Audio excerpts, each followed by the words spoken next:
Welcome to Fresh Fishing, guys. I'm Foxy. And I am Wayne. And today we're just going to do a quick video on kind of what to expect when you come to Linear Fisheries if you are a newbie, as we are. This is our first ever session here, so we thought it would be nice and insightful for you newbies coming here to just kind of explain a few things about kind of, what to expect and kind of how it all works. Know what the crack is. Exactly.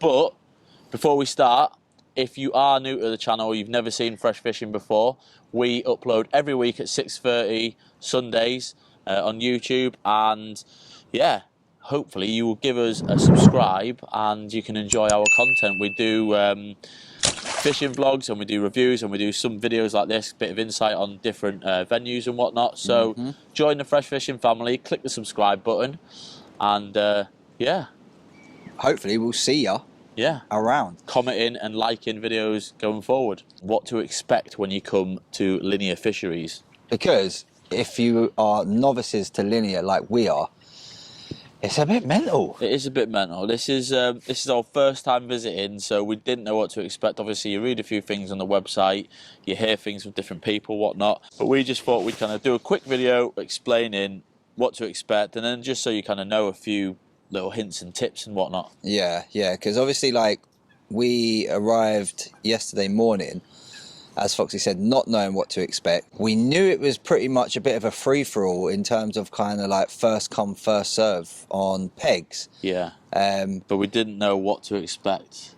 Like when we actually got to the the car park. Yeah, how does that happen? Like, all right, it's first come, first serve. So does that mean like you just push in front of everyone, you just do your thing? And the way when we turned up at the car park yesterday, the early car park, waiting for the gate to open, you know, cars were just kind of a bit scattered, weren't they? A bit sporadic. However, speaking to Finley, he said he was laughing about that when he saw it, because he said usually like you all go in like a conga line, but basically cars had almost like backed in and it was like a normal car park, so that's not how it normally kind of happens. But it all depends as well what lake you're going to come to, because basically it's split across the road. So when the sat nav will basically take you to like the main, well, not the main part of the complex, but where the tackle shop is and stuff. So, and that's where St John's is, and like a few of the other lakes. So that'll kind of be like left when you come in.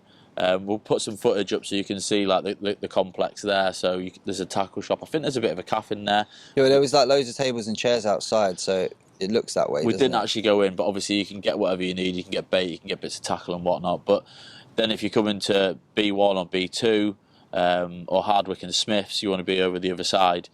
So then you'll go into the short car park. Morning car park, isn't it? Yeah, is it short stay morning car park or something like that? Something like that. And then you'll kind of, hopefully you'll get in a queue. Form an orderly queue.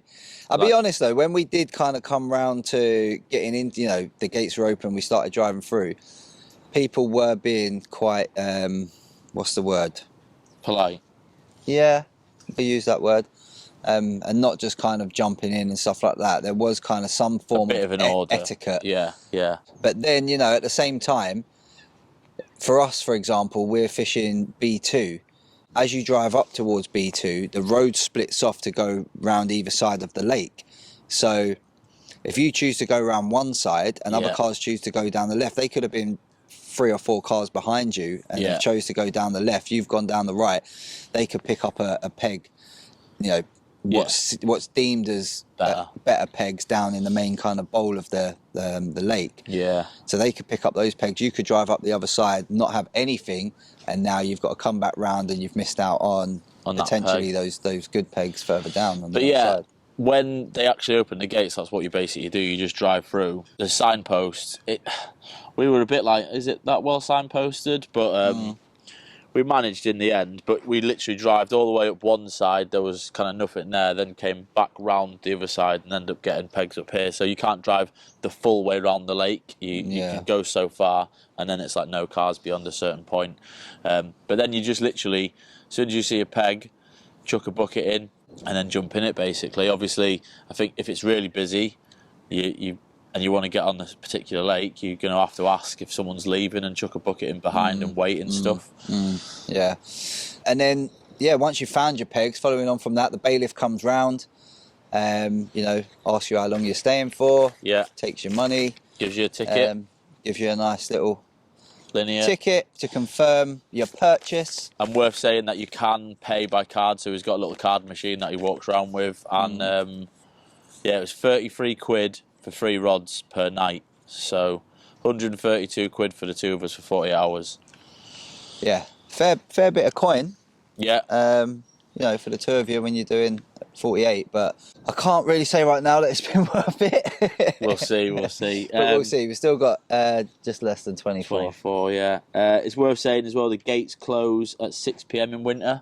In summer, it's 9 p.m. So yeah, winter times, if you wanted to get a takeaway or anything, I think we don't know yet. We're going to try and find out later what takeaways actually deliver to pegs and stuff. But there are apparently some that actually come delivered to your peg, which is pretty decent. Otherwise, you just get them to deliver to the gate. Well, when the bailiff popped round yesterday, we asked him, didn't he? And he only mentioned the one, and he said Peppies or something? peppers or something like that. Yeah. So, one thing we didn't anticipate. And no one really mentioned, actually, like, you know, obviously you speak to people before you come into a venue, but no one really mentioned it. We found that B2 in particular is full of crayfish. Yeah. So... And yeah. they are bad crayfish, like to the point where we've now got plastics on and the plastics are getting gnawed at. We had baits out at first and they were like non-existent. Within the first hour, they were pretty much all gone, weren't they? Yeah, first couple of hours. So make sure you're prepared with stuff to combat those crays. Yeah. I guess kind of parking's pretty good around the lake, isn't it? Yeah. There's a few car parks dotted around. Most pegs you can kind of have your car by your side. Some you can't. You just got to park up and then it's, you know, a little walk, 30-second walk or whatever. Yeah.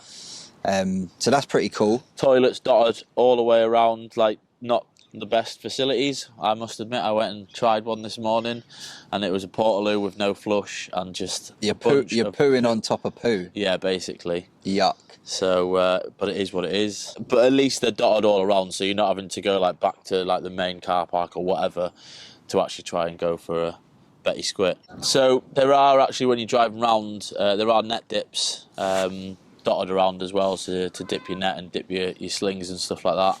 Yeah. Otherwise, it's a bit of madness really. You just jump on your peg and then see what the carp gods are going to give you, whether you get on the fish kind of thing. It feels like a water where, you know, you watch some videos on, you know, YouTube, or you watch people that kind of know what they're talking about angling, and they're like, you know, go and walk around the lake and see if you can see fish. You can't do that here. It's February now and it's this busy. There's not a chance you can walk around the lake to try and find a peg because it's too busy. You just got to jump in a peg. You just got to hope for the best, haven't you? And kind of, see. And I guess kind of with us as well, with doing the filming, we always want to make sure that if we are on single pegs, that they're relatively close for filming purposes.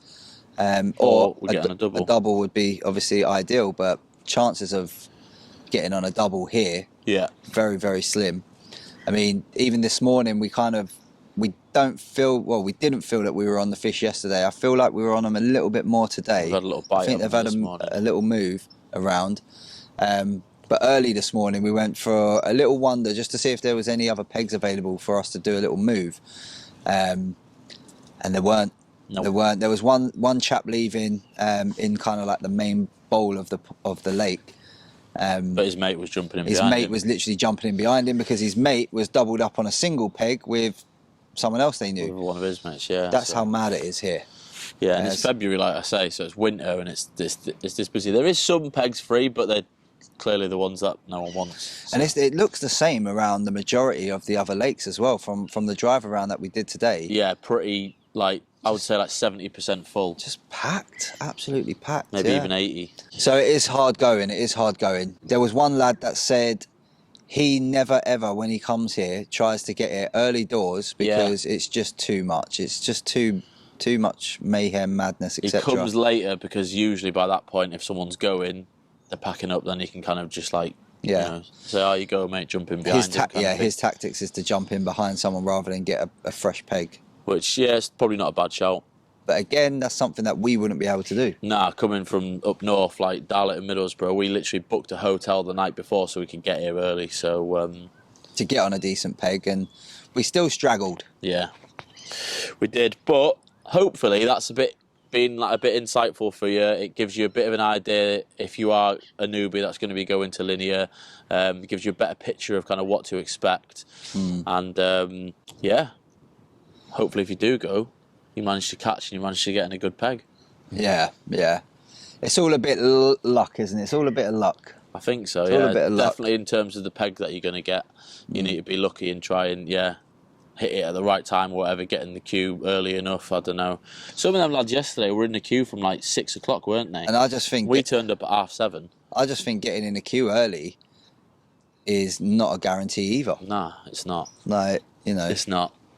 But obviously it's a place that's steeped in history, and it does, it's amazing fish in all of the lakes. So you're gonna like try your luck, aren't you? Yeah, you're gonna like the rewards that are in the lakes are kind of worth it, aren't they? So yeah, hopefully if you do come, you manage to get in a good peg and you're lucky and you manage to bag a 30 or a 40. But yeah, hopefully that this video's helped you out and give you some insight. If it hasn't, oh well. No, I'm joking. As always, if you like the video, go click that like button for us, and if you don't subscribe, we'd love for you to join the family. Please do. Go and click that subscription button. Click the alarm bell so you get notified for the next time we put out new content. And wait,